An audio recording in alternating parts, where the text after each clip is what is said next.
கர்த்தருடைய பரிசுத்த நாமத்துக்கு மகிமை உண்டாவதாக. 2 கொரிந்தியர் 9வது அதிகாரம் 6வது வசனம். பின்னும் நான் சொல்லுகிறது என்னவெனில், சிறுக விதைக்கிறவன் சிறுக அறுப்பான், பெருக விதைக்கிறவன் பெருக அறுப்பான். இந்த நாளிலே இந்த வசனத்திலே நாங்கள் பார்க்கிறோம், விதைப்பு என்பது உண்மையிலேயே நமக்கு ஒரு ஆசீர்வாதமாக இருக்கிறது.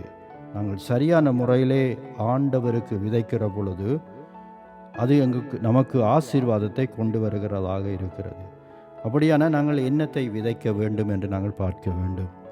நாங்கள் நினைக்கலாம் சில வேளைகளிலே தேவனுக்கு காணிக்கைகளை கொடுத்தால், தசம பாகத்தை கொடுத்தால் போதும் என்று. ஆனால் அப்படியல்ல. தேவன் நம்மிடத்திலே அதிகமான காரியங்களை எதிர்பார்க்கிறார். தேவனுக்காக நாங்கள் நேரத்தை அதிகமாக விதைக்க வேண்டும்.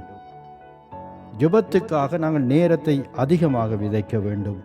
வேத வாசிப்புக்கென்று நாங்கள் நேரத்தை அதிகமாக விதைக்க வேண்டும். ஆராதனை, துதிக்கு இன்னும் அதிகமாய் நாங்கள் நேரத்தை விதைக்கிற பொழுது நம்முடைய வாழ்க்கையிலே ஆசீர்வாதங்கள் தானாக கடந்து வருகிறதாக இருக்கிறது. ஆண்டவருக்கென்று சொல்லி நாங்கள் அவரை நேசிப்பதற்கு அன்பை நாங்கள் விதைக்க வேண்டும். கர்த்தரின் வார்த்தைக்கு கீழ்ப்படிய வேண்டும் என்று சொல்லி அந்த கீழ்ப்படிவை நாங்கள் ஆண்டவருக்கு விதைக்க வேண்டும். அதிகமாக தேவன் எதிர்பார்க்கிறது, நாங்கள் மன்னிப்பை விதைக்க வேண்டும் என்று சொல்லி தேவன் எதிர்பார்க்கிறார். தாழ்மை உள்ளவர்களாக நாங்கள் இருக்க வேண்டும் என்று சொல்லி தேவன் எதிர்பார்க்கிறார். இப்படிப்பட்ட காரியங்களை நாங்கள் தேவனுடைய சமூகத்தில் நாங்கள் விதைக்கிற பொழுது தேவன் அதை பெருக பண்ணி நாங்கள் அதை பெருக அறுக்கிறவர்களாக நாங்கள் இருக்கிறோம்.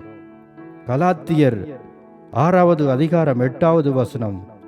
தன் மாமிசத்துக்கென்று விதைக்கிறவன் மாமிசத்தினாலே அழிவை அறுப்பான், ஆவிக்கென்று விதைக்கிறவன் ஆவியினாலே நித்திய ஜீவனை அறுப்பான் என்று சொல்லி நாங்கள் பார்க்கிறோம். அப்போ நம்முடைய வாழ்க்கையிலே நாங்கள் ஆண்டவருக்கென்று சொல்லி அதிகமாய் விதைக்க விதைக்க விதைக்க கர்த்தர் நம்மை எல்லா விதத்திலும் ஆசீர்வதிக்கிறவராய் இருக்கிறார். கர்த்தர் நம்மிடத்தில் எதிர்பார்க்கிறார். பேதுருவை பார்த்து தேவன் கேட்கிறார், நீ 1 மணி நேரமாவது விழித்திருந்து ஜெபிக்க கூடாதா என்று சொல்லி ஆண்டவர் அங்கே பேதுருவை கேட்டதை நாங்கள் பார்க்கிறோம். அது மட்டுமல்லாமல் கர்த்தர் 3ஆம் தரம் அவர் அவனை நோக்கி, யோனாவின் குமாரனாகிய சீமோனே, நீ என்னை அதிகமாய் நேசிக்கிறாயா என்று சொல்லி கேட்கிறார். அப்போ இதுகளெல்லாம் நம்முடைய வாழ்க்கையிலே அது ஒரு விதைப்பாக இருக்கிறது. நாம் தேவனுக்கு இன்னும் அதிகமாக விதைக்க வேண்டும். கர்த்தருடைய வேதம் குறைவற்றதும் ஆத்துமாவை உயிர்ப்பிக்கிறதுமாய் இருக்கிறது. அப்போ வேதத்தில் உள்ள காரியங்களை நாங்கள் அடுத்து ஆண்டவருக்கென்று விதைக்கிற பொழுது கர்த்தர் பெரிய காரியங்களை அவர் நம்முடைய வாழ்க்கையிலே ஆசீர்வாதமாய் மாற்றி அவர் தர வல்லமை உள்ள தேவனாய் இருக்கிறார். அன்பின் பரலோக பிதாவே, இந்த நேரத்துக்காக நன்றி அப்பா. இந்த நேரத்திலே எல்லாரையும் நாங்கள் ஒப்புக் கொடுக்கிறோம். கர்த்தாவே, எல்லாரையும் பொறுப்படுத்திக் கொள்ளுங்கள்.